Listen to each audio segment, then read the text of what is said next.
La formation de la lithosphère océanique. Lithosphère, lithos veut dire solide pierre. Donc on est ici dans la partie supérieure de la Terre qui est rigide. Cette lithosphère est constituée de deux parties.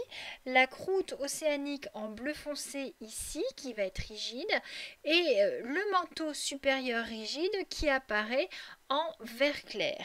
Vous avez en vert foncé, là où il y a marqué péridotite, la partie du manteau supérieur qui est ductile et qui est délimitée par l'isotherme 1300 degrés. Donc isotherme, c'est une ligne de même température. Cet isotherme 1300 degrés se trouve en général sous les océans à 70 km de profondeur. Alors vous allez me dire pourquoi ici dans ce dessin la partie verte foncée finalement qui correspond à l'asténosphère, partie ductile du manteau, remonte et va toucher la croûte océanique. En théorie, on devrait avoir une partie de manteau rigide, donc du vert clair entre le bleu et le vert foncé. Tout simplement parce que nous avons une fusion partielle de la péridotite, c'est-à-dire qu'une partie de la roche va fondre et donner du magma.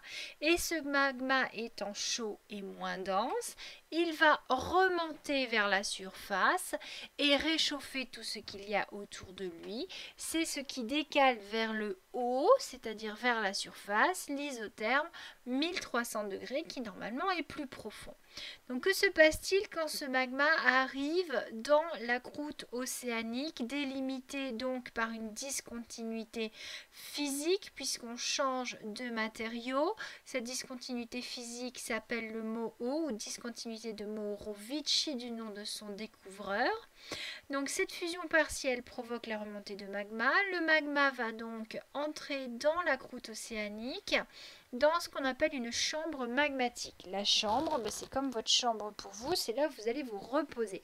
Le magma va stagner un certain temps dans cette chambre, il va s'y reposer et on va avoir formation de cristaux par le principe de cristallisation fractionnée.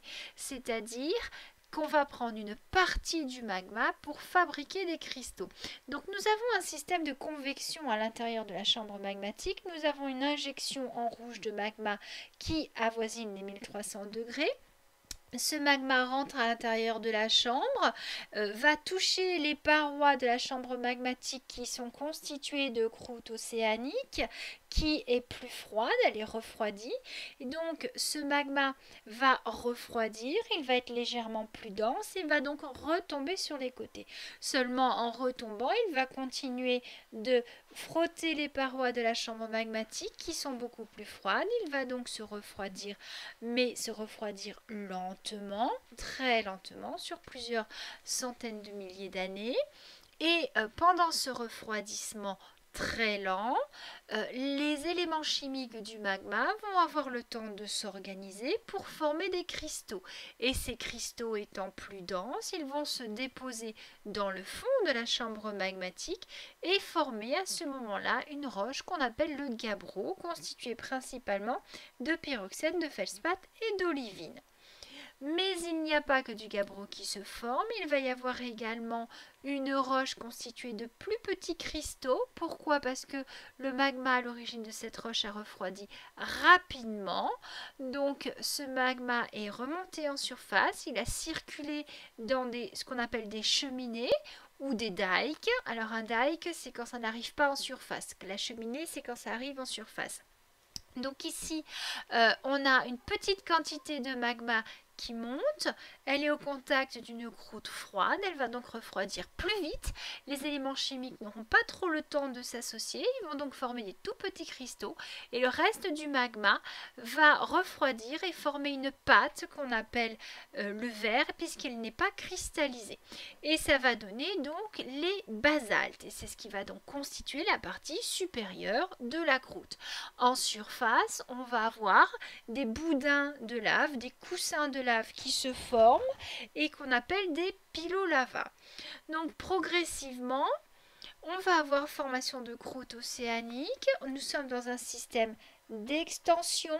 Donc la base de la croûte correspond à la base de la chambre magmatique, on n'aura que des gabbros.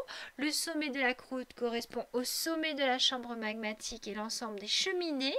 Le tout va s'écarter et être constitué donc de basalte.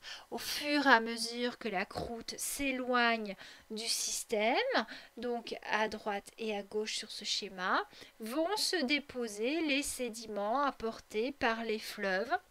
Et on va avoir donc des couches de sédiments qui vont se former. Donc ici, si vous regardez ce schéma simplement, vous avez l'impression que c'est la formation de roches dans la chambre magmatique qui repousse la croûte océanique à droite et à gauche.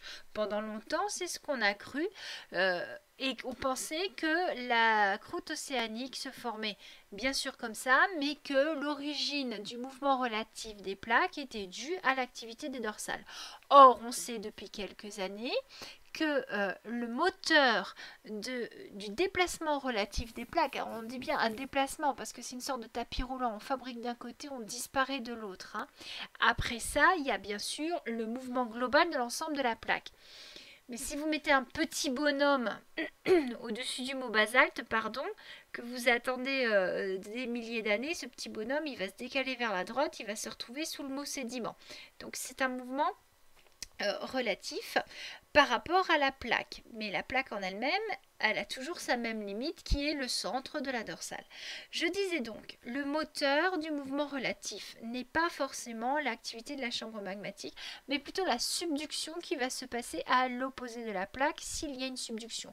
Imaginez donc cette croûte océanique qui s'éloigne avec dessous son morceau de manteau lithosphérique rigide.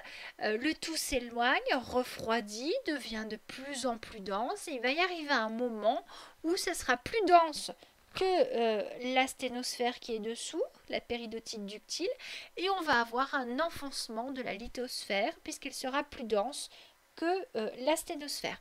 Et donc, on va avoir un système de traction. Donc, on pense plutôt maintenant que le moteur des mouvements relatifs des plaques, c'est le phénomène de subduction.